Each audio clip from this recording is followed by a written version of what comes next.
buenos días a los amigos que nos escuchan en Latinoamérica y muy buenas tardes a quienes se conectan desde la península ibérica. Mi nombre es Iraida Ruiz, presidenta de la Federación Iberoamericana de Urbanistas, y es para nosotros un gran gusto tenerles nuevamente con nosotros.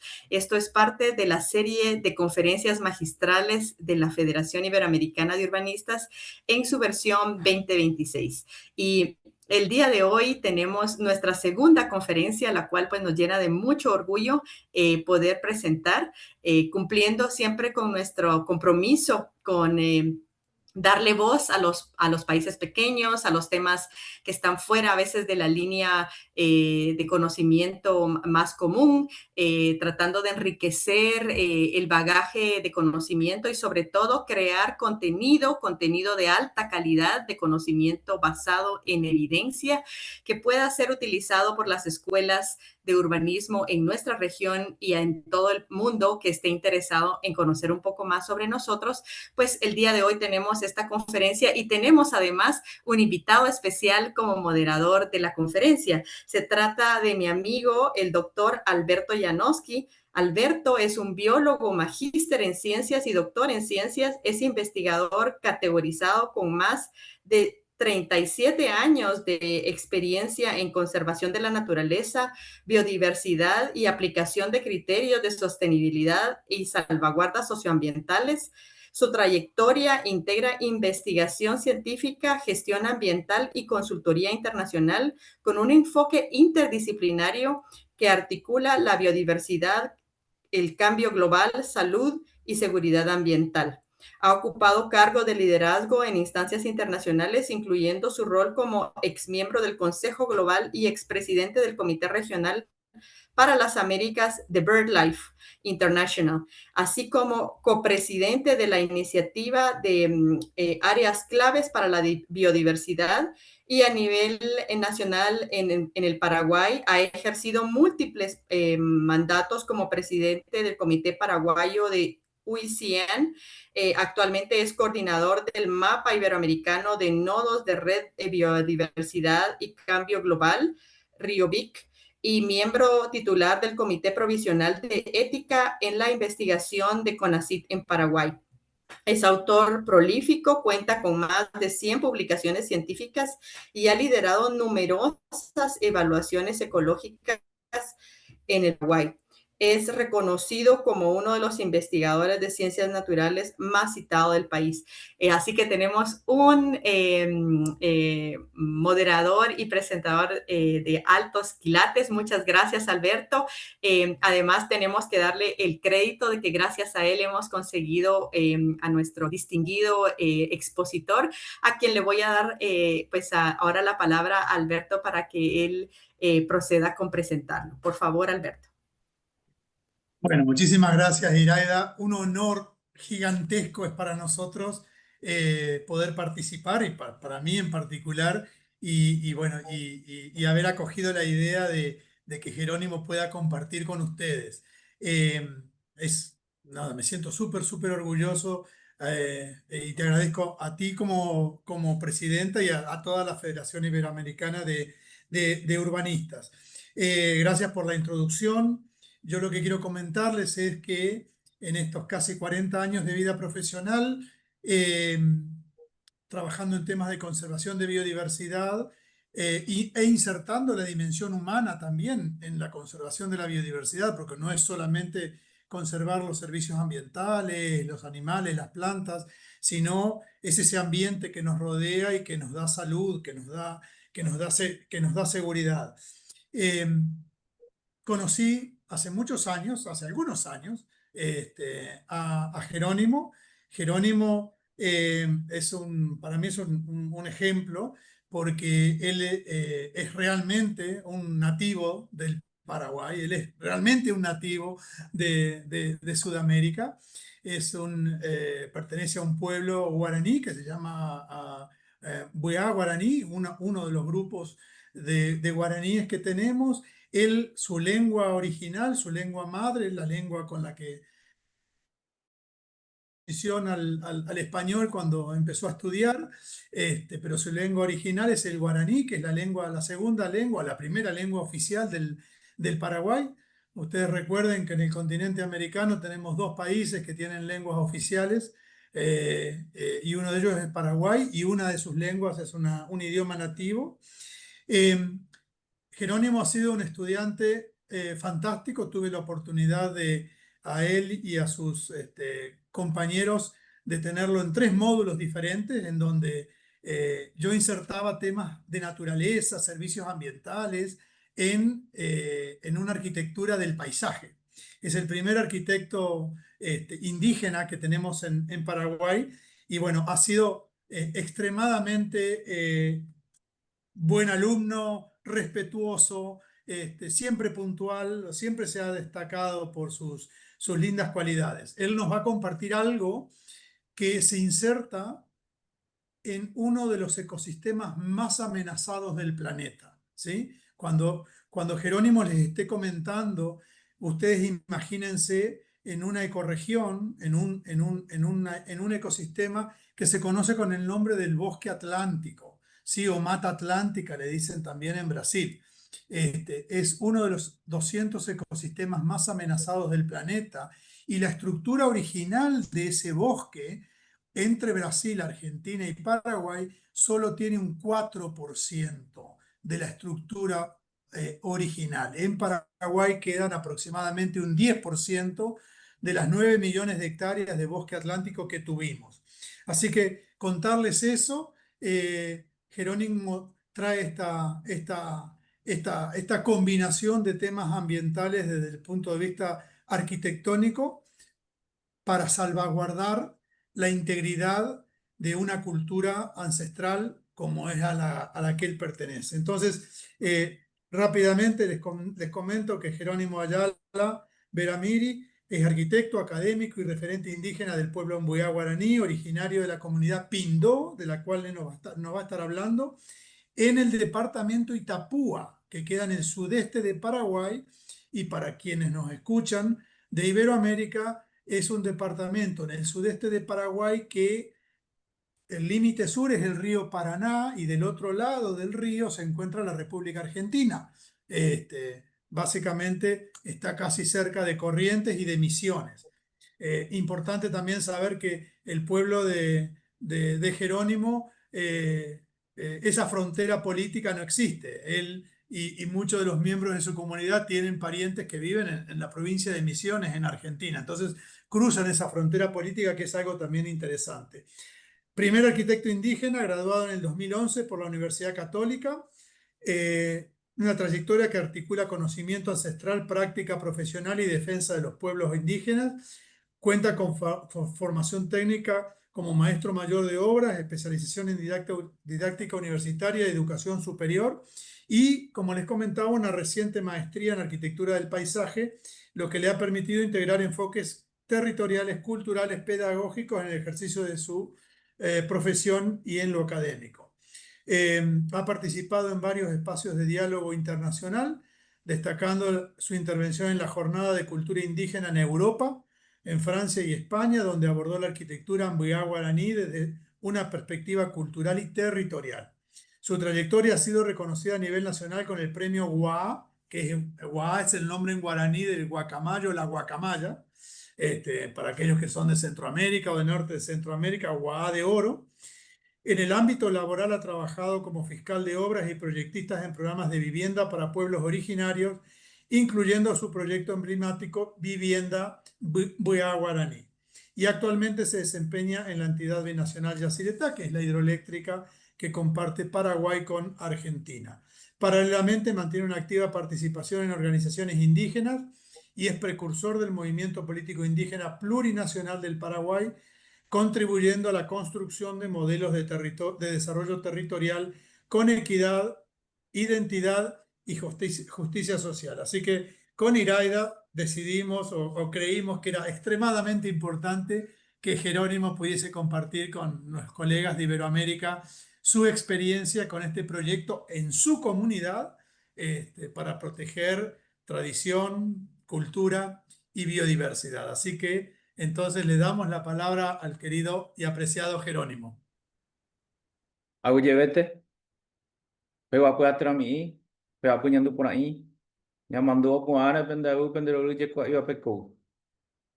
Muy buenas tardes. Les hablé en mi idioma. Para mí es un orgullo, un placer, un privilegio poder compartir con ustedes. Es el idioma tradicional de los guaraní. Les pregunté cómo están, cómo se levantaron, si están bien de mente, de cuerpo, de espíritu, y que todos estén bien a nivel general, ¿verdad? Eh, para mí es un honor, como le había dicho, y gracias a la invitación a la Federación Iberoamericana de Urbanistas y también al profesor doctor Alberto Janoski por la invitación. Y yo creo que este es un espacio muy importante de poder crear el espacio intercultural que nosotros necesitamos, ¿verdad? Porque a través de estos tipo de espacios nosotros nos conocemos y conocemos de las poblaciones indígenas y no indígenas, ¿verdad? Muchísimas gracias y a continuación ya voy a presentar lo que es de lo que fue el trabajo en sí de la maestría, pero teniendo como antecedente muchos trabajos realizados en las comunidades en Buda Guaraní, especialmente acá en Itapúa, porque hay muchas características particulares, inclusive de las comunidades del mismo pueblo, en cuanto al entorno, al contexto, a la vivencia. Entonces le voy a dar como un paseo del territorio Mbuya Guaraní, un paseo de las viviendas Mbuya Guaraní, un paseo de las comunidades Mbuya Guaraní y cómo nosotros podemos utilizar esa fortaleza, esos conocimientos tradicionales para proponer una solución acorde y respetando a la cultura. Bueno, en primer lugar, el proyecto de la maestría es un corredor intercultural, pero como les había mencionado, es importante ubicarnos en el territorio de las poblaciones indígenas, especialmente haciendo como una macro localización de la población guaraní en sí. Si estamos hablando de territorios, también automáticamente estamos eh, refiriéndonos a una nación guaraní, ¿verdad? Si hablamos de nación guaraní, esta es una localización de la población en sí. En Bolivia, los hermanos guaraníes están ubicados hacia el sur, al sur de Bolivia. En Argentina, toda la provincia de Misiones, que sería esta zona, es de población y comunidades guaraní. En Uruguay también se identifica en la zona norte de Uruguay algunas poblaciones guaraní. Y Brasil, por supuesto, ¿verdad? Brasil en la zona sur, suroeste, están ubicados nuestros hermanos guaraní, los Kiowa, también forma parte de la población guaraní, ¿verdad? Y si bajamos perdón, esta parte, este es nuestro país, la región oriental. La región oriental es netamente territorio guaraní, ¿verdad? Y si hablamos de territorios de los guaraníes, abarca los guaraní, los hermanos Abá, los hermanos Pai y también los hermanos H que conforman la familia lingüística guaraní acá en Paraguay. Entonces, toda esta región oriental abarca a esas poblaciones indígenas y haciendo un poco más bajando un poco más en territorio, lo que es hoy en día, fíjense el pueblo Mbuya Guaraní. Este es un territorio ancestral, eh, un verdadero corredor cultural ancestral, ¿verdad? Porque todo este era el recorrido de los Mbuya Guaraní, como ustedes pueden ver, desde el sur hasta hacia el norte. En esta zona del norte están ubicados los hermanos Pai, que están más próximos hacia el Brasil. Este es el territorio hacia el sur, que es Itapúa, entre Caazapá, Guairá y Caaguazú. están próximos al río Paraná y a Argentina, ¿verdad? ¿Y dónde están ubicados los demás pueblos hermanos, como los ayoreos, como ustedes pueden ver, más cerca de Bolivia? Y digamos que son zonificaciones de las poblaciones indígenas en Paraguay. Acá en Paraguay estamos 19 pueblos indígenas con su idioma diferente, con su idioma propio. Entonces, a modo de zonificar dónde están ubicados los hermanos indígenas acá en Paraguay, ¿no? Y bajando un poco más lo que sería el territorio de los guaraníes acá en Paraguay, cómo se ha conformado esas venas en base a senderos o tapet mini, como nosotros decimos, que serían los caminos ancestrales. Estas rayas rojas, por ejemplo, son los senderos ancestrales que los guaraníes conformaron antes de la llegada de los españoles, ¿verdad? Y como se había mencionado que para los indígenas no hay un límite político, en forma territorial, como podemos ver con la utilización de esos senderos, podemos ver esas migraciones hacia Argentina, hacia Brasil, por ejemplo, cómo salen estos senderos. Hoy en día hay muchos tramos que todavía existe estos senderos ancestrales, especialmente en la zona sur que tenemos acá la ruina jesuítica de Jesús, de Trinidad, de Ayolas, San Ignacio Guazú, se conectaban anteriormente gracias a estos senderos ancestrales. Estos senderos no solamente significa o es un camino, sino que estos senderos le facilita a las comunidades indígenas de tener un contacto directo con el territorio, con la vegetación, con el entorno en sí, y también, obviamente, de acuerdo a las creencias religiosas, ¿verdad? Entonces, este sendero es muy importante a la hora de proponer algunos proyectos para las comunidades, ¿verdad? Y yendo un poco más o bajando un poco más de escala, este es el departamento de Itapúa, el río Paraná, Argentina, toda esta parte es Argentina, el río Pilcomayo está ubicado en esta zona y el departamento de Itapúa. Itapúa, que es mi departamento, tiene más de 40 comunidades guaraní, están ubicados en diferentes distritos, ¿verdad? Pero pero más cantidad nosotros podemos observar en esta zona que es hacia Gazapán, que constituye el territorio de Cojaguazú, donde están ubicadas más comunidades indígenas, ¿verdad? Y como tenemos como antecedente más inmediato de la propuesta del corredor, la tesis de arquitectura realizada en el 2010, denominado Vivienda Tradicional Guaraní de Itapúa, ¿verdad? Este trabajo facilitó caracterizar todas las comunidades, no solamente en cuanto a vivienda, sino que también facilitó poder ver las comunidades, las carencias y cuáles eran las necesidades, ¿verdad? Entonces, como tenemos como antecedente más inmediato de la propuesta del corredor, tenemos la elaboración de tesis de grado de arquitectura en 2010, ¿verdad?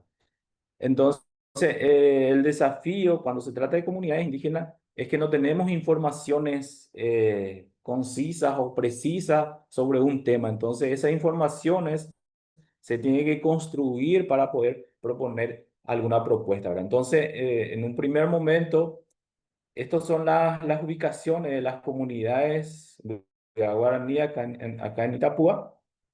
Y lo que se hizo fue recorrer cada una de las comunidades para tener información y para tener, digamos, una visión general de todas las comunidades. Estos son grupos de comunidades que están cerca de las rutas, otro grupo de comunidades que están un poco más retirados, otro grupo, las comunidades, como ustedes pueden ver, esta parte es el departamento de Cazapá, y otro grupo de comunidades más alejadas, ¿verdad? En esta parte, como les había mencionado, estos puntos amarillos son asentamientos o comunidades o lugar de nuestros hermanos en aislamiento voluntario. Entonces, ellos no están registrados en documentos oficiales, pero nosotros sabemos dónde están ubicados. A partir de esta zona, con el departamento de Caazapá, es el gran territorio o el Tecojaguazú de las comunidades Guaraní, ¿verdad? Que es un desafío hoy en día poder recuperar todo ese territorio para las comunidades. Entonces, estos son comunidades en aislamiento voluntario. Y bajando un poco más para señalizar la composición paisajística de las comunidades, nosotros tenemos espacios consecutivos, ¿verdad? El espacio libre, que sería el espacio donde se ubican las viviendas en sí, y generalmente es una vivienda que tiene solamente un uso, ¿verdad? O sea, solamente un espacio que es dormir. Y digamos, la sala de estar de la casa, la sala de estar de la cultura general o occidental es el espacio libre o afuera, el espacio exterior, porque el mayor tiempo de las comunidades indígenas de los guaraní específicamente se pasa más afuera que adentro, ¿verdad? Y el espacio productivo que cada núcleo residencial, que cada familia tiene es como una forma de limitar el espacio de la vivienda, ¿verdad? Y otro espacio que es el espacio más grande, el espacio comunitario, ¿verdad? Entonces, este es un esquema de los núcleos residenciales de cada comunidad. Y si bajamos un poco más a nivel comunidad, acá nosotros podemos ver cómo están ubicados esos núcleos residenciales. Como ustedes pueden ver, la ubicación es aleatoria, no tiene ningún patrón, pero estos núcleos, a pesar de que vemos que están separados, están conectados con senderos naturales, ¿verdad? Esta es una comunidad que tiene 17 hectáreas, la comunidad Cambadú. Es una comunidad un poco más chica y está ubicada en una zona baja. Nosotros tuvimos que subir en la zona más alta para poder sacar la foto porque en ese momento no teníamos dron para sacar. Por otras comunidades es un poco difícil tener esta visión general de la comunidad, ¿verdad? Y llegamos a de conocer el territorio, conocer digamos, las comunidades, conocer los núcleos residenciales y llegamos a la parte más importante que es la situación habitacional, ¿verdad? Esta situación habitacional nosotros podemos separar en dos partes. Por una parte, donde podemos ver esta realidad de la vivienda en sí, vemos directamente la extrema pobreza de las comunidades indígenas. Esto es, a pesar de que es una vivienda tradicional, también es una demostración de la pobreza, ¿verdad? Entonces, la vivienda no tiene agua potable, no tiene energía eléctrica, no tiene sistema sanitario, no tiene acceso a informaciones, a tecnología que es parte de la vivienda hoy en día. Entonces nosotros vemos esa precariedad extrema de las comunidades, ¿verdad? Y si hablamos de la precariedad extrema de las viviendas, también estamos hablando en forma directa de la precariedad de la salud, ¿verdad? Si los chicos se van a la escuela, no tienen agua potable, estamos hablando de la salud, ¿verdad? Si la vivienda tiene goteras, no tiene piso adecuado, no tiene confort, también estamos hablando de salud. Entonces, este trabajo, por un lado, nos facilitó ver esa realidad, ¿verdad? Y por otro lado, las características de las comunidades, de las viviendas de guaraní, ¿verdad? Entonces, cuando vemos esta realidad, por un lado está elaborar en forma detallada lo que es la propuesta para la vivienda, pero por otro lado habríamos que hacer un plan y lo que se hizo fue un plan maestro, ¿verdad? Donde podemos tener algunos lineamientos de cómo podemos mejorar la salud, de cómo podemos mejorar los servicios básicos, de cómo podemos mejorar del acceso a la energía eléctrica, a agua potable, a las informaciones, pensar las comunidades, cómo funcionan las ciudades, ¿verdad? Entonces, no solamente proponer mejorar las viviendas, sino que proponer una solución integral para las comunidades, ¿verdad? Entonces, por otro lado, vemos las características principales de la vivienda tradicional en guaraní, ¿verdad? Según la cosmovisión, los abuelos dicen, por ejemplo, que las viviendas tienen que estar hechas de los materiales de la naturaleza, de los materiales que nuestro creador nos dio, ¿verdad? Como el capií, que sería la paja, las tacuaras, que se utiliza para los cerramientos, también se utiliza para los techos, el tema del sistema constructivo, de las vigas, de los pilares que nosotros decimos horcón, ¿verdad? Y el tema de las alturas de los techos, una de los aspectos importantes es la fogata que se hace dentro de la vivienda, y la fogata como produce humo, entonces también tenemos que pensar de una salida rápida del humo, ¿verdad? Entonces, la utilización y la inclinación de estos techos produce un efecto chimenea, y la importancia de la escala humana en la concreción espacial de la arquitectura, ¿verdad? Entonces, estos son las pautas culturales que tienen los Mbuya guaraní de poder construir algunas mejoras de vivienda. Y se llega a una propuesta basada en conocimiento ancestral del pueblo Mbuya guaraní, ¿verdad? Utilizando la doble altura como para producir ese efecto chimenea para salida rápida del humo, la utilización de las pajas para los techos, la inclinación también es parte, ¿verdad? Porque los abuelos dicen tienen que estar hechos de los materiales de la naturaleza. Por un lado, para estar acorde a nuestro medio ambiente, a nuestro entorno, al paisaje en sí, y por otro lado, para estar acorde a nuestros creadores, a nuestros dioses, ¿verdad? Entonces, hay un respeto profundo hacia la naturaleza y hacia las creencias religiosas, ¿verdad? Entonces, es una de las propuestas, la utilización del revoque natural o el barro es una mezcla de agua-tierra que se puede mejorar utilizando una proporción de capi o paja. Entonces se crea como mejorar un poco esa mezcla natural que ancestralmente utilizaron los guaraníes, a ver, que hoy en día utilizan, ¿verdad? Entonces, en el idioma paraguayo se dice las tapias, ¿verdad? Son revoques naturales en base a una mezcla de agua, tierra y agregando una proporción del capií o paja como para mejorar ese elemento que sea más durable, que sea más resistente. Entonces, en base a esa tecnología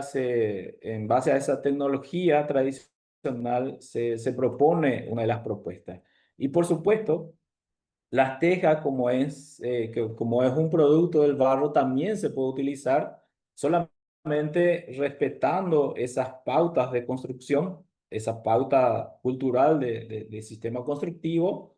Se cambia la paja por las tejas, se puede utilizar los ladrillos, la incorporación de ventanas como para mejorar también la circulación interior de las viviendas. Entonces, se deja en sí el concepto, el marco teórico, pero se cambian los materiales, ¿verdad? Y esto sería en planta como la incorporación de las ventanas, un espacio para la fogata, para la realización de las artesanías, para lograr esa ventilación cruzada, un relacionamiento directo con el entorno natural, con el entorno inmediato, ¿verdad? Entonces, esa sería la propuesta para la tesis de grado, que se deja también y que se había presentado en todos los estamentos, en todos los espacios de nuestro gobierno para mejorar, pero que hoy en día no se implementó. Lastimosamente, todavía no se implementó esta propuesta, ¿verdad? Y acercando un poco más a la propuesta, había comunidad en esa recorrida que se hizo por las comunidades, también había comunidades con problemas muy específicos, que era la situación del trazado de la calzada en algunas comunidades. Por ejemplo, la comunidad, esta comunidad es Paraíso, está ubicada en el distrito de Pirapo. Esta es la ruta nacional, esta es la ruta nacional número 6, une la ciudad de Encarnación con Ciudad del Este y sale a Brasil. Esta parte se une con la ciudad de Posadas, se conecta con Argentina. Entonces es una ruta muy utilizada y al lado está ubicado la comunidad de Paraíso, que es bastante crítico la situación. Otra de las comunidades, la comunidad Mandubi, es una ruta nacional también, está desarrollado, el emplazamiento de la comunidad está desarrollado a un lado de la ruta. La comunidad de Pastoreo está ubicado en este distrito cerca. Esta es la ruta Granero del Sur que une la ruta número 1 con la ruta número 6. Hoy en día esta calzada, esta ruta se utiliza muchísimo por el aumento de la zona rural. Y por supuesto, la comunidad Pindó, que es mi comunidad, presenta una situación mucho más compleja de las tres comunidades, ¿verdad? Porque las tres comunidades se desarrollaban de un lado de la calzada, pero la comunidad Pino tiene esta situación, ¿verdad? Que justamente pasa por el medio de la comunidad, ¿verdad? Está ubicada en el distrito de San Cosme, esta ruta se llama la ruta D022, une la ruta número 1 con la ciudad de San Cosme. Y, digamos, es una situación crítica. Desde que nosotros nos fuimos, perdimos a muchas familias en accidentes de tránsito. Entonces, es la problemática que tenemos las comunidades y que surgió en el trabajo que habíamos hecho en el 2010, ¿verdad? Entonces, en esa propuesta justamente surgió la necesidad de realizar un proyecto o una propuesta como para mejorar esta situación, ¿verdad? Entonces, a modo de tener como un antecedente, y llegamos a la ventaja, por un lado, las ventajas que tiene estas vías, la facilidad de conexión con los centros urbanos, la implementación de mejoras en el equipamiento y servicios básicos, la accesibilidad, el relacionamiento con el entorno, facilita a las comunidades de tener alguna información y tecnología, y la venta de artesanía, que es uno de los aspectos, una de las fortalezas de las comunidades guaraní, ¿verdad? Entonces hay ventajas que tiene la vía, pero la desventaja es justamente eso, que teniendo el roce o la fricción constante entre el peatón y el vehicular, se han perdido muchísimas familias en accidentes de tránsito, ¿verdad? Las calzadas no tienen, digamos, la señalización eficiente, suficiente, no tiene, digamos, alumbrados necesarios. Entonces, esa es la desventaja y riesgo que tiene estas vías. Entonces, bajando un poco más de escala, teniendo en cuenta la situación de la comunidad con la calzada, las ventajas que tiene esta calzada, las desventajas, entonces llegamos a, a, a la propuesta de un corredor intercultural, ¿verdad? ¿Por qué es corredor intercultural? Intercultural es un relacionamiento entre culturas indígenas, no indígenas. ¿Y por qué es el nombre intercultural? Que la propuesta del corredor no solamente sea de utilidad para los miembros de la comunidad, sino que también que sea utilizado por los miembros ajeno a la comunidad, ¿verdad? Los hermanos turistas, los visitantes, cosas que se pueda utilizar constantemente, ¿verdad? Entonces, poder relacionar con el entorno, con la vegetación, con la cultura, con la gente, porque Pinot tiene mucha superficie de masas verdes todavía, ¿no? Entonces, yo creo que es muy importante de poder implementar este relacionamiento como para fortalecer la cultura, fortalecer la zona, inclusive fortalecer lo turístico de la comunidad con la ciudad de San Cosme, ¿verdad? Y el objetivo es justamente el corredor, que el corredor no solamente sea una vía, ¿verdad? Sino que también lleve en cuenta los aspectos culturales como nuestras danzas, nuestros cantos, que lleve en cuenta a la venta de artesanía, estar en relacionamiento directo con la zona turística y también con la parte de la naturaleza, ¿verdad? Entonces, el objetivo general es justamente eso, ¿verdad? Proponer, proyectar un corredor intercultural que relacione la cultura, la naturaleza y el turismo, ¿verdad? Y también llevar en cuenta otros espacios como los senderos, la trama de senderos, que facilite a los visitantes un relacionamiento más directo con la naturaleza, ¿verdad? Y los objetivos específicos, la circulación peatonal alternativo, proponer zonas de uso como venta de artesanía, espacios recreativos, espacios culturales, senderos y paseo temático.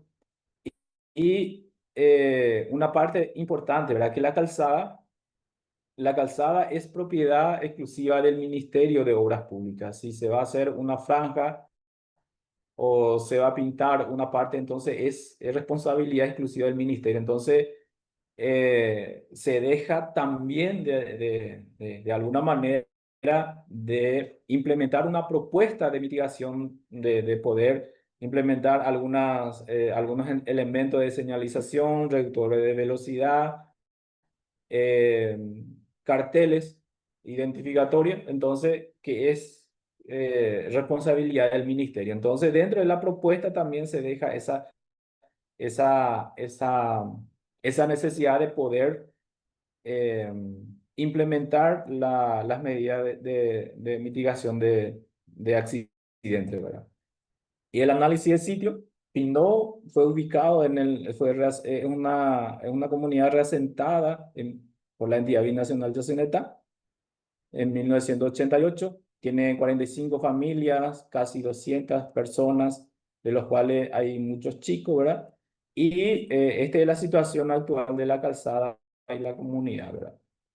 A modo de crear un poco más de información, donde está ubicada la comunidad Pindó, esta es la ciudad de San Cosme, que por eso es que esta ruta, esta calzada se utiliza muchísimo hoy en día, porque está ubicado en las ruinas jesuíticas y también por la represa del Brazo de Añacuá, también se utiliza muchísimo esta vía. Por eso es que hay, digamos, mucho relacionamiento con la zona. Este sería el río Paraná y esta parte es Argentina.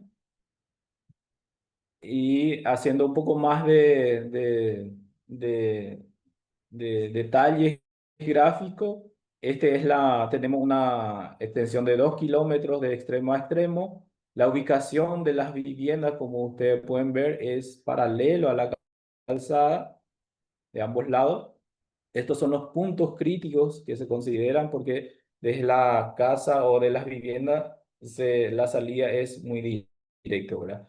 Y otro punto crítico que se considera para la propuesta del corredor, como tenemos dos corredores en forma paralelo, en algún punto se debe unir esos dos corredores, ¿verdad? Entonces también en los 4 puntos se considera puntos críticos de unión del corredor, ¿verdad? Acá está ubicado la escuela de la comunidad. Entonces, el peligro constante que tienen los chicos de ir de este extremo hasta el otro extremo, entonces viendo esa necesidad también es una de las propuestas, ¿verdad? En una vista longitudinal de la comunidad, estos son fotos reales, como ustedes pueden ver, una vista este, la vista oeste, y los últimos 2 accidentes fatales que tuvimos en la comunidad se produjo justamente en estos dos puntos críticos.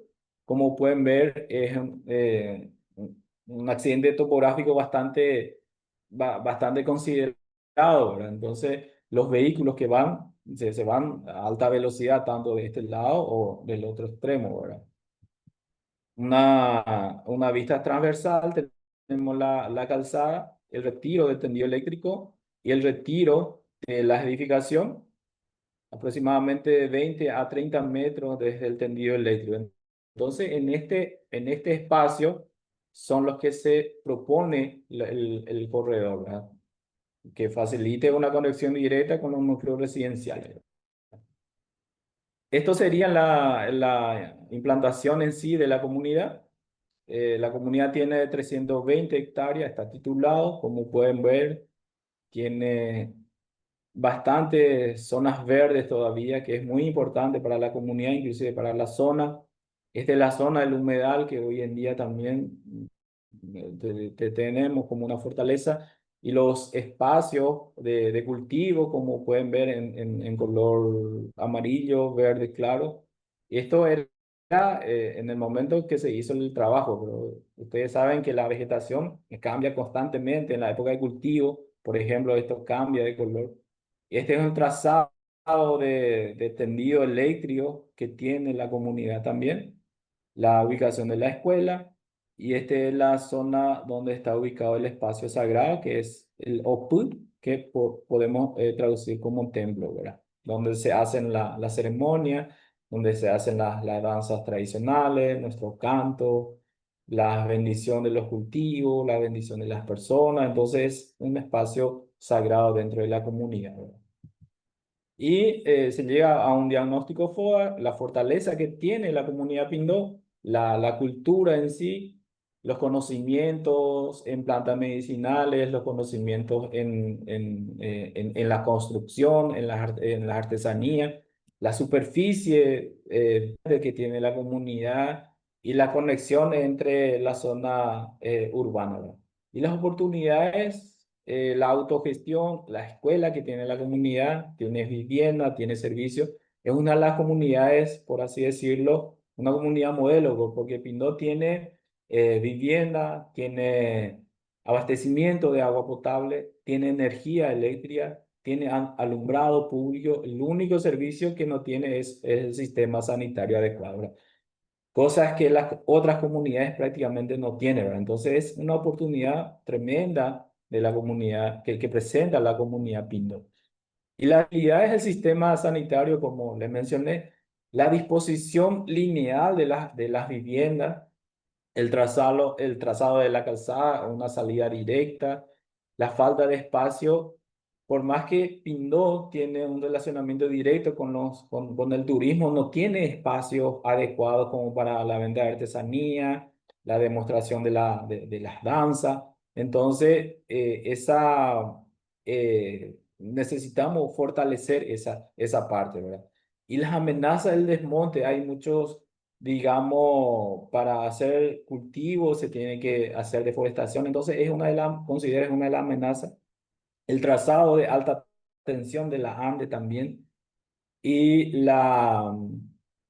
se nota en algunos casos, hay personas que no son indígenas y se van y practican otras religiones diferentes a la religión de Guaraní, ¿verdad? Entonces, eso de alguna manera produce roce entre miembros de las comunidades. Yo lo considero como una amenaza, ¿verdad? Pero hay que considerar los derechos individuales y los derechos colectivos, ¿verdad? Los derechos individuales, que cada persona es libre de optar o realizar algunas cosas, ¿verdad?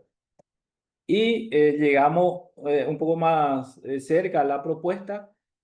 La idea fuerza que para el corredor se eligió esta idea fuerza, que es la cestería en guaraní, es el tejido o el tejido de la dualidad, ¿verdad? La cestería en guaraní, como pueden ver, como tenemos el fondo de pantalla, el color oscuro es digamos, el Wembepi, y el color claro es el Tacuarembó, y eso se van tejiendo en forma eh, en forma de entramado, ¿verdad? Entonces, esta es la idea principal para la propuesta del corredor.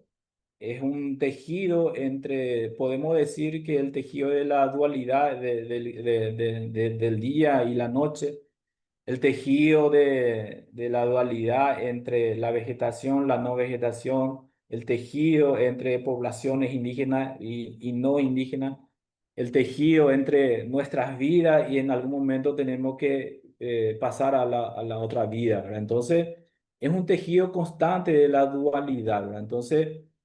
Entonces, este es una idea rectora o la idea principal para la propuesta del corredor, ¿verdad? Y para, digamos, para explicarlo un poco mejor lo que sería la cestería, el buen bepi, acá yo le puse su nombre científico, este, esta, eh, esta, este material, ¿verdad? Porque tiene un proceso, esto se saca su piel y la corteza no se usa, ¿verdad? Entonces también lleva un proceso para tener este color natural. Entonces hay un proceso bastante considerado también para la elaboración de las artesanías y este sería el tacuarembó de color claro. Tiene una forma, su aspecto físico es similar al bambú, pero su dimensión es menor de 1 centímetro. Esto tiene unos nudos y se corta en esos nudos y se utiliza, digamos, a través de un cuchillo, se parte en 4 partes y se utiliza solamente la parte de la piel también. Entonces, es todo un proceso para que esta simbología, digamos, cobre vida, ¿verdad? Porque este color oscuro es a partir de esta fibra, ¿verdad? Y el color claro es a partir de este material. Son dos materiales que se utiliza. La cestería en Buda Guaraní se basa en la utilización de estos dos, simplemente en estos dos materiales. No hay una gama de hermanos Macá, por ejemplo, que tienen variedad de colores. Los hermanos Ayoreo, sus artesanías tienen una variedad de colores. Los Muda Guaraní es justamente el blanco y el negro y simboliza nuestra dualidad, simboliza la vida y la muerte, ¿verdad? Entonces, para no profundizar mucho, el significado de la cestería, pasamos a los criterios de intervención paisajística en cuanto a los criterios ambientales, la sostenibilidad, nosotros tenemos que considerar los conocimientos ancestrales, que la propuesta perdure con el tiempo. Sí o sí tenemos que basarnos en los conocimientos, tanto en la autoconstrucción, en el sistema constructivo tradicional, en los materiales que posee la naturaleza, ¿verdad? Y la biodiversidad, el fomento y la protección de la flora y la fauna, aprovechando diferentes recursos que tiene la comunidad y también aprovechando esos espacios claros que tiene la comunidad para poder implementar dentro de esos espacios claros los equipamientos arquitectónicos para no realizar desmonte y poder construir, ¿verdad? Los criterios funcionales en cuanto a la accesibilidad, también tenemos que pensar en los aspectos técnicos, en el ancho mínimo del corredor, con personas con silla de ruedas, personas con discapacidad visual, a través de la utilización de los materiales podotáctiles. Entonces, que el corredor sea también inclusivo en todos los aspectos, ¿verdad?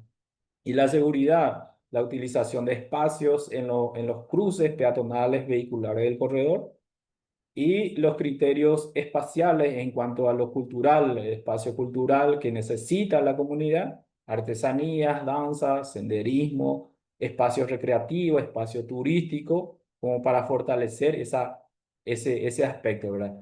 Y los criterios estéticos en cuanto a diseño y composición del corredor en sí, se toma como es una forma un poco más libre, no sé, no tan lineal como para poder respetar las masas verdes existentes, el contexto natural y también respetar la cultura, ¿verdad? Como para ir tejiendo o haciendo esa dualidad entre cultura, la vegetación, la no vegetación, ¿verdad? Y los criterios sociales, la participación es muy importante, la participación de la comunidad para todos los proyectos. El uso comunitario, que todos los equipamientos sean de uso constante y la identidad cultural, ¿verdad?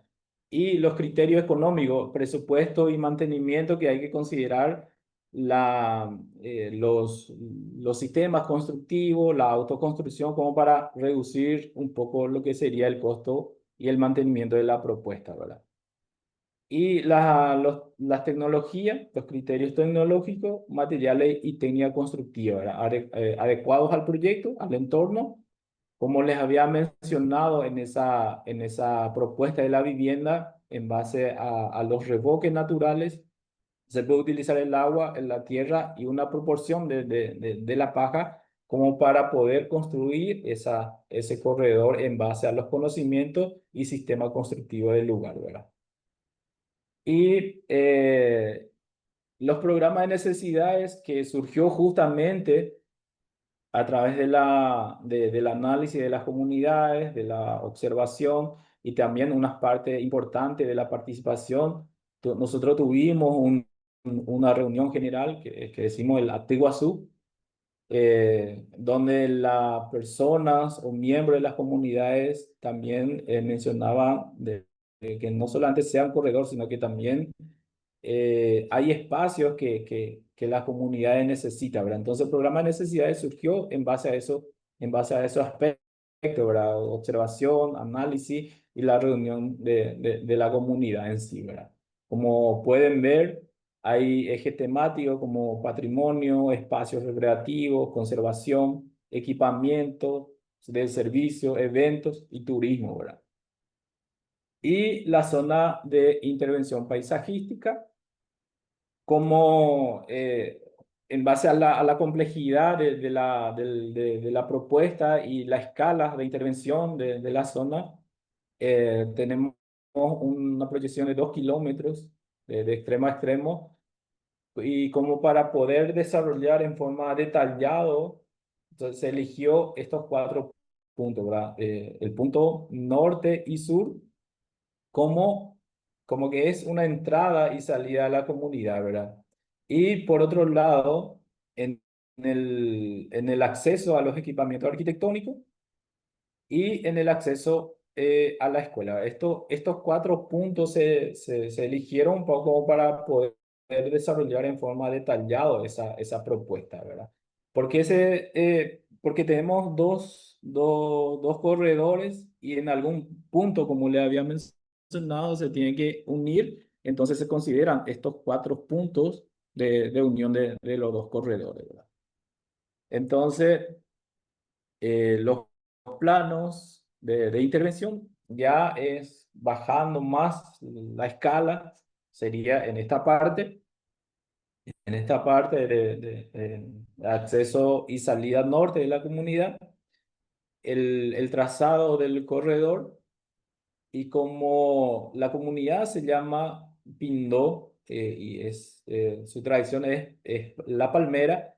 También se utiliza en una franja de palmeras como para darle, es como un cartel de bienvenida a los visitantes o que pasa por las comunidades. Se utiliza esa franja como para darle identidad a la propuesta, y fortalecer la identidad de la zona, ¿verdad? Entonces, también se plantea unos espacios recreativos diferenciados en área de juego para chicos grandes, para chicos pequeños, y zona de estar, digamos, en forma circular, recreando la utilización de las fogatas de las comunidades guaraní, ¿verdad? Que la fogata es muy importante dentro de la cultura guaraní, ¿verdad? Y esta forma es como que pasa del otro lado hacia el corredor este, y se repite o se replica digamos, los espacios como para darle identidad a la zona de intervención, ¿verdad? Esto es una técnica mixta que está elaborado en máquina, después se imprimió y se empieza a colorar a mano alzada, ¿verdad? Y digamos, esta parte en el punto de unión en el acceso a los equipamientos arquitectónicos, esta zona clara es actual de la comunidad Pindó. Podemos ver también el trazado del corredor este, como que estos son vegetaciones existentes de la comunidad. Entonces el corredor de alguna manera respeta esas masas, es como que se va acomodando al contexto en sí, ¿verdad? Y de este lado se deja para parada de colectivo, eh, estos ensanches de la calzada es acorde ya a los reglamentos o a los criterios del ministerio, y el acceso exclusivo a los turistas o a los visitantes este sector, ¿verdad?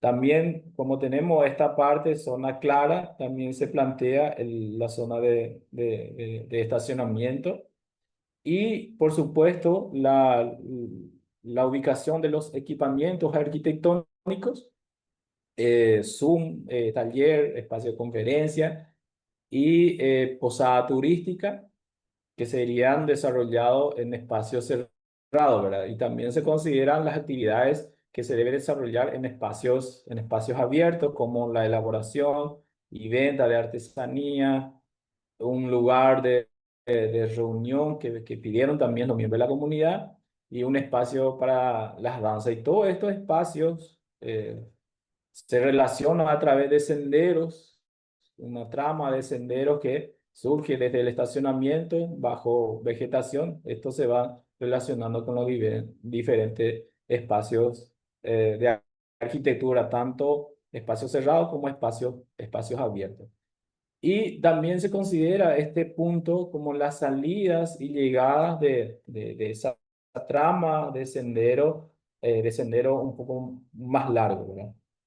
Y también es importante mencionar cómo fue la solución de los puntos críticos de la salida de los núcleos residenciales en la calzada.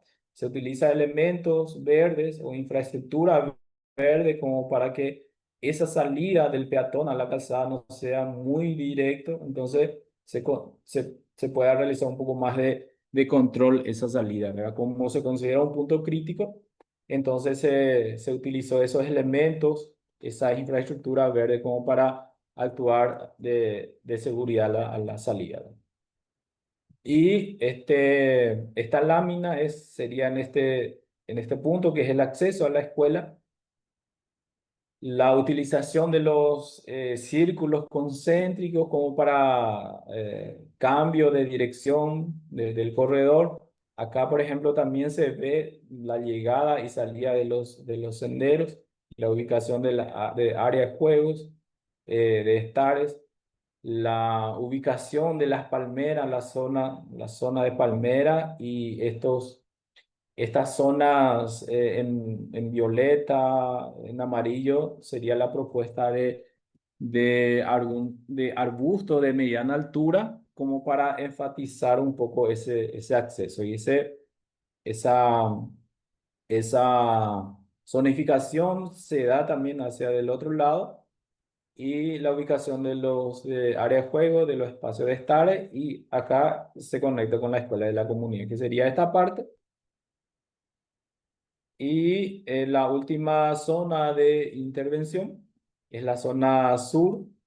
Como podemos ver, el recorrido del corredor y se va desarrollando de la vegetación actual. También nosotros podemos ver en esta lámina el tejido, ¿verdad? O sea, cómo se da el contenido de la cestería en esta propuesta. Es como que el corredor se desarrolla bajo vegetación, ¿verdad? Hay digamos, una unión de espacios vacíos, espacios ocupados y también espacios vacíos. Estos son zonas de estar, entonces se va replicando esa, ese sentido de la cestería, esa unión de la dualidad en esta propuesta, ¿verdad? Y también la ubicación de los espacios de estar en forma circular, que hace como recrear la fogata de las comunidades, ¿verdad? Y también acá podemos observar la diferenciación de los espacios de estar con la diferenciación de espacios de materiales y el color natural del corredor. Esta parte es una zona libre, también se ubican las palmeras como para darle sombra al corredor en sí, ¿verdad? Y esto sería el plano general de la comunidad, cómo quedó el corredor oeste, el corredor oeste, digamos, el sendero que conecta con la zona del humedal, el sendero que conecta con la zona del acceso a la escuela y otro sendero que se conecta a la zona del humedal. O sea, es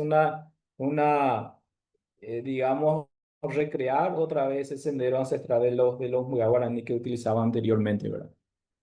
Y esta parte, como ustedes pueden ver, como es una zona eh, donde está ubicado nuestro espacio sagrado, se deja libre esa parte sin intervención. Entonces, más se intervino hacia esta parte porque tenemos también la zona del humedal para algunas personas que se quieran ensuciarse o quieran ver algunos animales, ¿verdad? Entonces, tenemos esa posibilidad, ¿verdad? Entonces queda así la propuesta. Es una lámina para ver en forma un poco más general de cómo es la propuesta en sí, la utilización de esta tipología del corredor, forma sinuosa, forma libre, respetando la vegetación existente y cómo se conecta con el corredor oeste, la utilización de los nudos espaciales en el cambio de dirección, la utilización de la franja de las palmeras, de los arbustos de mediana altura, como para darle identidad y un lenguaje de identidad a la propuesta en sí, ¿verdad?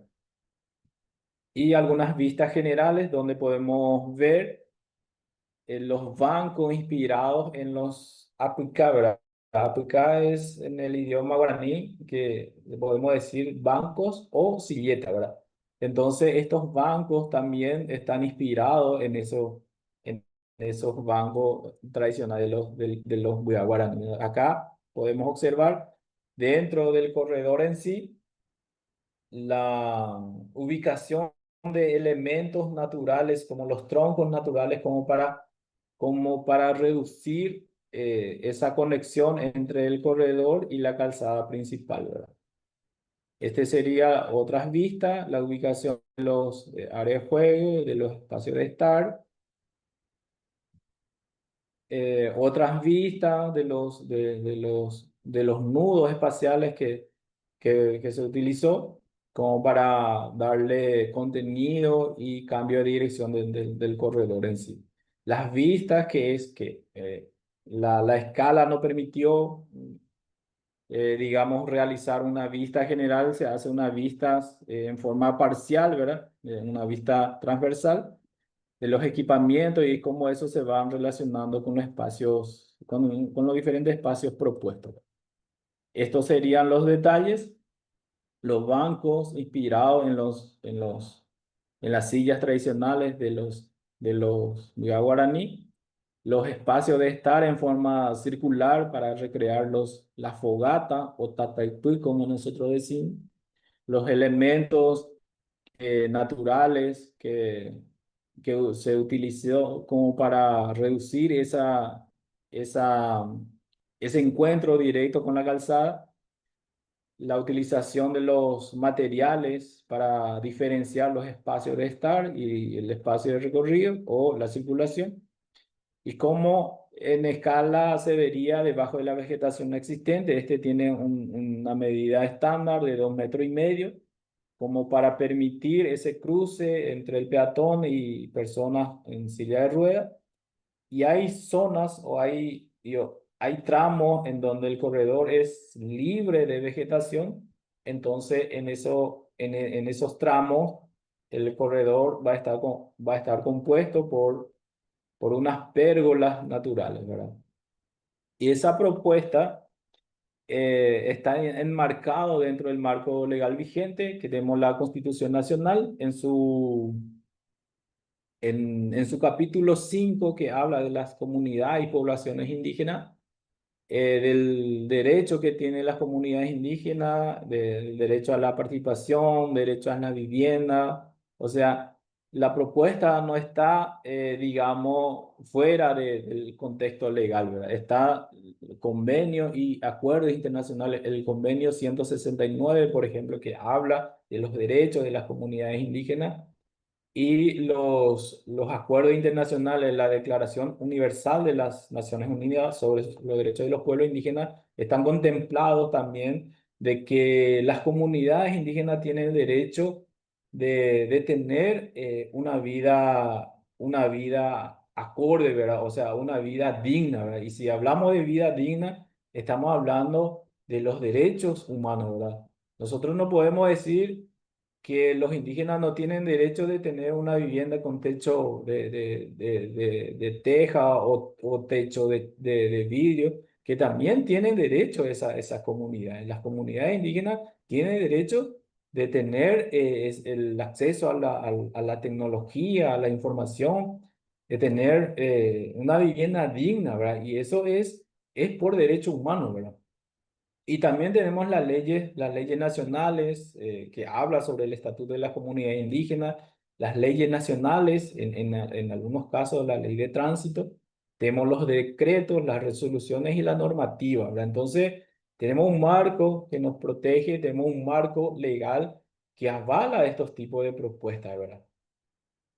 Y algunas consideraciones finales en cuanto a la seguridad vial, como les mencionaba, en uno de los objetivos principales, particulares, que la calzada es propiedad del ministerio, pero las comunidades les pueden hacer una solicitud al ministerio como para la implementación, ¿verdad?, de la señalización de los reductores de velocidad que es responsabilidad del ministerio, ¿verdad? Entonces, se deja contemplado dentro de las propuestas que que esa solicitud se debe hacer como para, por lo menos en ese tramo de la comunidad, ¿verdad? Y el aspecto financiero, si hablamos de sostenibilidad, les hablaba la utilización de los recursos naturales, de la autoconstrucción, pero esos aspectos también se necesita fortalecer, ¿verdad? Y ese fortalecimiento se puede hacer con convenios, y crear convenios entre comunidades, entre la comunidad Pindó y las escuelas técnicas o colegios técnicos con universidades, como para poder fortalecer esa autoconstrucción y poder llevar a cabo este proyecto tan ambicioso, ¿verdad? Y la gestión participativa, si bien la comunidad tiene su propia fortaleza, pero que para poder implementar algunas mejoras, algunos proyectos, sí o sí se necesita la participación de todo, ¿verdad? Ya sea instituciones del Estado, instituciones no gubernamentales, municipios, o sea que se necesita un trabajo interdisciplinario y multidisciplinario como para poder implementar y materializar los proyectos. Por eso se habla de una gestión participativa, ¿verdad? Y la implementación de este proyecto en otro entorno, ¿verdad? Si bien las comunidades tienen unas características particulares, digamos, esta propuesta del corredor se puede implementar, obviamente, ajustando y adaptando al entorno natural, ¿verdad? Entonces, esta propuesta del corredor intercultural se puede replicar en otras comunidades que tienen características similares, ¿verdad? Y bueno, ese es, digamos, la presentación de la propuesta. Le hice como un recorrido de la macro localización, de la región, de lo local, las comunidades, cómo están Gracias. las viviendas. y la propuesta del corredor. Así es que muchísimas gracias.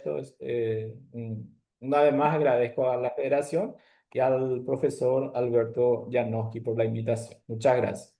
Muchísimas gracias, Jerónimo. Excelente la Gracias. presentación. Y le doy la palabra a Iraida. Entonces, Sí, muchas adelante. gracias, Alberto. Muchas gracias, Alberto. Fascinante, la verdad, pero quiero trasladarte unos saludos antes de comenzar con la rápida intercambio de preguntas y reuniones finales.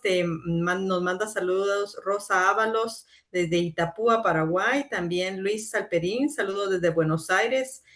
Locator TV de Samaná, República Dominicana, también nos manda saludos. Ingrid Moreno, Triana, saludos desde Buenos Aires. Nuestra colega del Banco Mundial, Catherine Lenoir, atenta desde Asunción, Paraguay, también parte del proyecto TAPE del Banco Mundial. Nos manda saludos Darelis Adrián Ferreira de Itapúa. Nos manda saludos también. Bueno, aquí hay un comentario de Alperín que dice, con la incorporación de materiales industrializados a las culturas desde las occidentales, se pierden capacidades originarias. Dice, ¿por qué no mejorar en etapas los materiales y técnicas propias para mejorarlas? También esto incrementa de alguna manera la subordinación de los pueblos a una cultura dominante. Es un comentario y un punto de vista. Nos mandaron saludos también Jaime Erazo Espinosa desde Ecuador, nos saludan desde México. Bueno, te mandan muchos saludos y felicitaciones por la exposición a Verá Mirí, y entonces ahora dejamos a Alberto, por favor, con sus preguntas, y quiero que me des también una oportunidad para una pequeña reflexión, quizás solo antes de darte la palabra para de una vez conocer la reacción de Jerónimo. En mi país, Guatemala, nosotros tenemos, la verdad que tu experiencia y tu propuesta me pareció fascinante, porque nosotros tenemos una situación en carreteras también que atraviesan muchos centros poblados tradicionales indígenas en Guatemala, indígenas y no indígenas, pero las comunidades indígenas en particular, observamos el mismo problema que tú ves de la accidentalidad y los riesgos que tienen los peatones que se conectan en los pueblos, o que están más bien cortados a través de la carretera. Yo más bien diría que la carretera corta dos lados de convivencia, corta la convivencia humana. Y la respuesta de muchas comunidades ha sido, por ejemplo, la construcción de lo que nosotros conocemos aquí como túmulos, en otros lugares se les llama topes, se conocen hasta como policías acostados en algunos países. Esto sí tiene sus efectos también en daña los vehículos, etcétera, etcétera, pero creo que lo que ha pasado es que es una reacción como comunitaria desesperada ante la falta de una alternativa bien pensada como la que tú estás proponiendo, donde realmente sea un ganar-ganar, ¿verdad? Un cambio de materialidad, algún reductor de velocidad efectivamente pueda salvar vidas, pero al mismo tiempo no crear otro tipo de reacciones, digamos, de quienes los transitan. Entonces, muy interesante el punto. Te felicito por tu trabajo, y además me encantó tu forma de presentación. La veo muy clásica, ¿verdad? Muy personal. Hay mucha humanidad en eso, y eso me encanta. Entonces, no sé si en su momento tú, después de que Alberto te haga sus preguntas, si tú tienes alguna otra reflexión sobre el tema de cómo enfrentar el tema de la reducción de los reductores de velocidad, ¿verdad? Si tú lo miras como una buena solución, puede ser el cambio de materialidad, ¿verdad? Que obligue de alguna manera que la rodadura sea más lenta, o alguna otra solución. Creo que los pasos aéreos no son la mejor solución, porque tenemos problemas con las personas con discapacidades, ¿verdad? Entonces también nos genera otro tipo de problemas, y me gustó también ver en tus ilustraciones ese reconocimiento por las diferentes capacidades que las personas tienen, especialmente en la movilidad motriz, pues que se refleja trabaja en esas láminas. Pero bueno, lo dejaría por ahí. Primero, tu impresión con respecto a túmulo, no túmulo, policía acostado, no policía acostado, otras alternativas, porque definitivamente sí vemos que el trabajo de arquitectura paisajística crea espacio público, pero cómo conectamos esos espacios públicos a través de manera segura a través de la carretera. Claro. No, yo considero que digamos, a corto plazo o a mediano plazo es la intervención del Ministerio de Obras Públicas, específicamente en ese tramo, ¿verdad? Porque, como le había mencionado, la calzada es propiedad del Ministerio, entonces todas las intervenciones sobre la calzada debe hacer el Ministerio. Entonces, yo considero que es una solución a mediano plazo que se instalen algunos reductores de velocidad como para, digamos, controlar un poco la excesiva velocidad de los vehículos, especialmente de vehículos de pequeño porte, ¿verdad? Y también de vehículos de gran porte también que pasa a gran velocidad, ¿verdad? Entonces, ese es digamos, una solución a mediano plazo, considero, ¿verdad? Que obviamente que tiene que estar contemplado y complementado con la propuesta del corredor intercultural, ¿verdad? Porque si nadie no puede hacer, nadie no puede intervenir, ¿verdad? Sobre la calzada, solamente puede intervenir la gente y los personales del ministerio en sí, porque ellos tienen la propuesta y tienen digamos, los criterios técnicos de cómo se puede intervenir en la calzada. Gracias, Jerónimo. Y Iraida, loma de burro se llaman por aquí. O sea, un Somos nuevo creativos. término, un Sí. nuevo término. Está más relacionado con la naturaleza, lomo de burro. Pero excelente. Y Jerónimo, lo que te planteaba era de otro tipo, por ejemplo, cruces aéreos, o yo he visto en algunos casos, por ejemplo, túneles, que sea subterráneo, por ejemplo. ¿Qué apreciación tienes al respecto? El tema de los túneles, obviamente que toda la propuesta yo considero propuesta, en las comunidades indígenas siempre considero propuesta interesante de todo tipo de propuestas, solamente que hay que analizar el contexto en sí, ¿verdad? Si se puede hacer un túnel en ese tramo, obviamente que va a ser espectacular, ¿verdad? Pero habríamos que analizar la factibilidad de realizar esos tipos de proyectos, ¿verdad? Porque no solamente va a depender de las comunidades indígenas, sino que va a depender de muchos aspectos, aspecto económico, aspecto político, aspecto financiero y todo tipo digamos, de intervenciones, ¿verdad? Yo creo que yo considero que todas las propuestas son buenas, llevando en cuenta la factibilidad de cada tipo de propuesta, ¿verdad? Gracias, Jerónimo. Ese punto que levantaba el colega que leyó Iraida, que decía de los materiales industrializados que de alguna manera les obligan a comprar, Mm, mientras o versus esto que tú estabas mencionando, ¿no? Porque tú claro. estabas hablando de materiales naturales, estabas Ujú, hablando de tacuara o de bambú, estabas hablando del filodendro que tiene sus raíces, que ustedes le sacan la piel e inclusive hacen sí, unas sogas súper fuertes, y como sí. eso tienen un montón de otros usos, ¿no? De materiales naturales, pero que para eso necesitan el espacio natural. Ujú. Claro, no, yo considero, o sea, hay dos aspectos. Por un lado está lo tradicional, ¿verdad? Y yo siempre digo que lo tradicional debe, se debe priorizar, ¿verdad?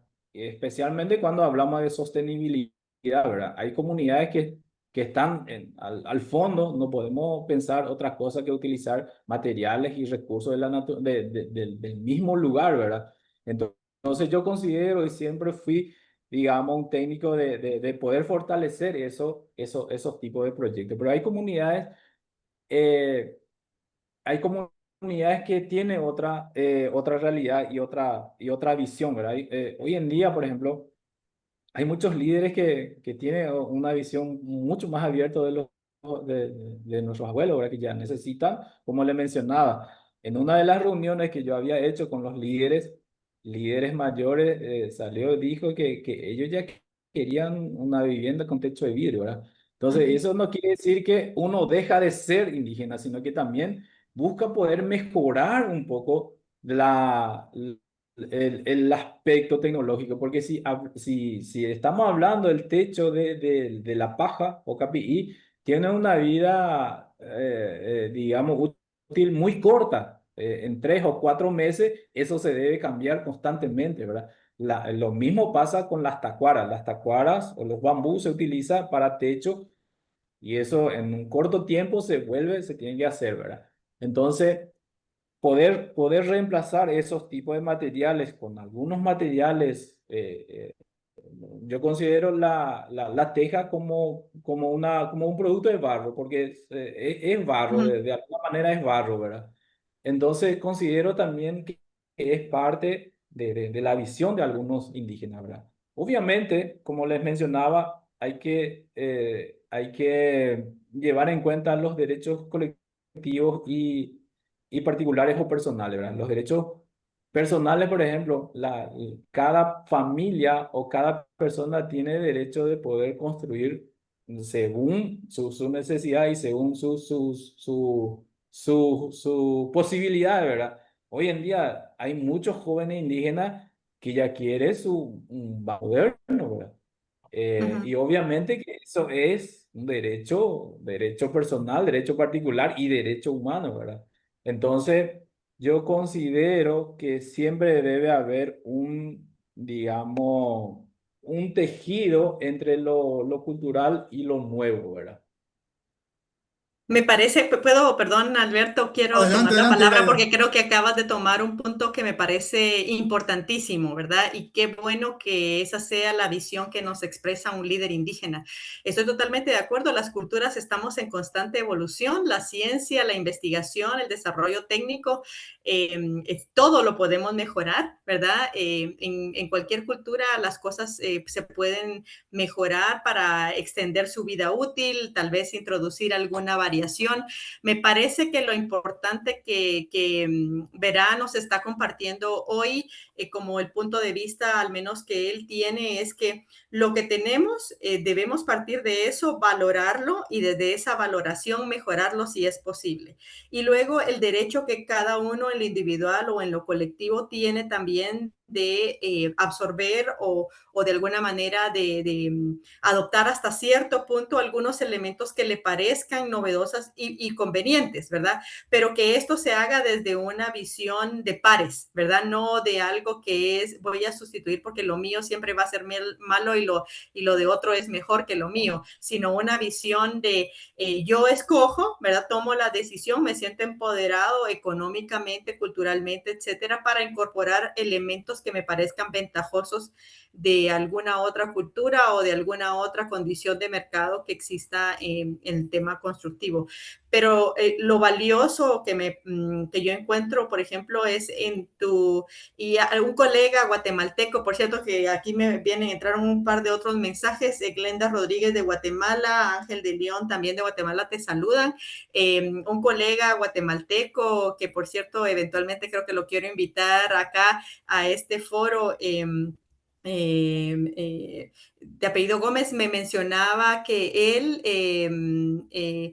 René Gómez, perdón, René Gómez me hablaba algo de la etnourbanismo, me pareció súper interesante. Yo creo que tu propuesta precisamente es el etnourbanismo en su mejor expresión, es decir, basado en tu visión, en tu cosmovisión, en tu cultura, en tu empoderamiento, en tu valoración de tu propio ser y con tus conocimientos adquiridos en las universidades con respecto a buenas prácticas de urbanismo, vienes y nos presentas un tejido, ¿verdad? ¿verdad? Una inspiración, una idea de fuerza que se basa en tu cultura y que propone algo que es tan válido y tan bueno como cualquier intervención de urbanismo o de diseño urbano de cualquier metrópoli, podría ser Barcelona. Es decir, lo lindo de a veces de esas intervenciones urbanísticas y que se le celebramos a París, se lo celebramos a Nueva York, se lo celebramos a Barcelona, es que se basaron en su cultura, en su historia, para hacer una propuesta de intervención de espacios urbanos. Y aquí tú haces exactamente lo mismo, esa es la buena práctica, de eso se trata, ¿verdad? De empoderar y de crear este talento humano, de alimentarlo y de verlo crecer. Y tú pues pasas a ser también un ejemplo para todos los urbanistas, y aquí la invitación de la FIU para todos los urbanistas de los pueblos indígenas, ¿verdad? Y o aquellos jóvenes de pueblos indígenas que aún no han decidido qué van a hacer con su profesión a futuro, pues yo veo que ven en ti un ejemplo a seguir, de donde su cultura en sí se vuelve ese valor agregado de su práctica profesional. Así que la verdad que muy inspirada por tu presentación, no quería dejar pasar este comentario. Muchas gracias. Gracias.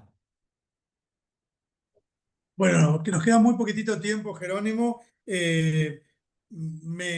A mí me llamó mucho la atención y ya te lo había manifestado, esta combinación, ¿no? Que nos hace falta tanta esta combinación eh, de la naturaleza, de lo que tenemos, del uso, de la sostenibilidad, porque siempre lo que estemos usando, que sea nativo, sea natural, está mejor adaptado, ¿no? Estamos hablando de cambios que se están dando.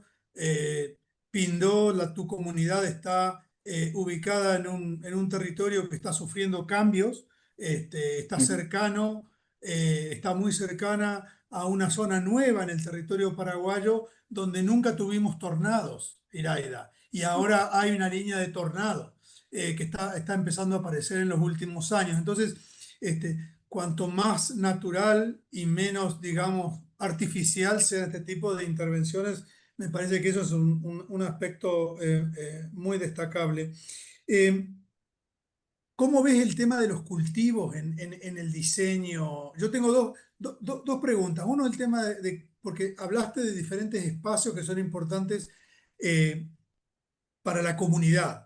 Sí. Pero ¿qué pasa con los cultivos? ¿Los cultivos son comunitarios o los cultivos son individuales? La tenencia de la tierra, digamos, en la comunidad, cada uno tiene su lote o un espacio particular. Y la otra pregunta, y ya la enlazo por si nos quedamos sin tiempo, Jerónimo, tiene que ver con cómo desde la academia llega esto a un Ministerio de Obras Públicas, como lo mencionaste, que es el encargado de, de construir rutas, o que Iraida conoce bien, a un Ministerio de Educación y Ciencias, que construye escuelas, colegios, o un Ministerio de Vivienda y Urbanismo, ¿no? Entonces, ¿cómo relacionamos esto con los entes del Estado, en este caso el Estado paraguayo, que tienen, digamos, el mandato de velar por estas cuestiones de vivienda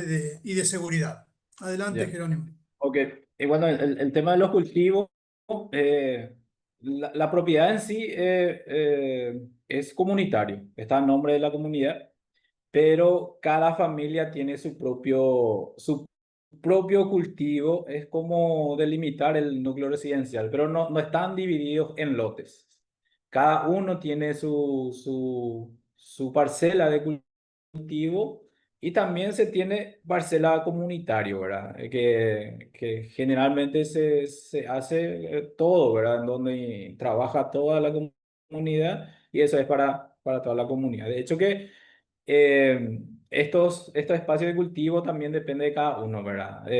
Hay familias que se dedican solamente a la venta de productos básicos, por ejemplo, mandioca, vende naranja, vende, o sea, también es parte de ingresos de alguna familia, ¿verdad? Y el tema de la situación institucional o de alguna manera poder institucional la propuesta, yo creo que tenemos muchísimas posibilidades. Como había realizado el trabajo de la propuesta de la vivienda, ya había llegado hasta lo más alto con esta propuesta, ¿verdad? Inclusive me acuerdo que hice una presentación en el mismo Ministerio del Urbanismo de la tipología de poder implementar. Incluso yo le hablaba de una propuesta piloto, ¿verdad? Podemos hacer 2, 3 viviendas y ver cómo funciona para no hacer 500 o 600 viviendas de una sola vez, sino que podemos hacer un proyecto ensayo para ver el resultado, ¿verdad? Y esta propuesta, lo mismo se puede hacer, ¿verdad? Si estamos hablando de unas vías, podemos hablar de poder crear una presentación o digamos, un diálogo con los técnicos o miembros del Ministerio de Obras Públicas, que a ellos más les compete, ¿verdad? Entonces, yo creo que sí, hay muchas posibilidades de poder institucionalizar esta propuesta. Pues muchas gracias, Alberto. Muchas gracias, Jerónimo. Ya el tiempo se nos evaporó. Les agradecemos muchísimo. Quiero aprovechar para invitar a la audiencia para que nos acompañen en nuestra próxima conferencia, la cual será el día 20 de marzo a las 10 de la mañana, hora de México, 18 horas de España, donde Sara Emma Aranda Plaza, directora de urbanismo de la ciudad de Madrid, de la Comunidad de Madrid, nos estará impartiendo la conferencia magistral sobre la nueva ley del suelo en Madrid. Están todos cordialmente invitados, agradeciendo nuevamente a tanto a Alberto como a Vera Miri por su tiempo, por su conocimiento, por haber compartido con nosotros el día de hoy, y esperamos continuar en contacto. Y muchas gracias nuevamente. Un último saludo que te envía Fernando Turnil desde Guatemala. Y bueno, ya con esto agradecemos a todos los que nos acompañaron el día de hoy y nos veremos en la próxima conferencia. Muchas gracias. Muchas gracias. Muchas gracias. Muy amable.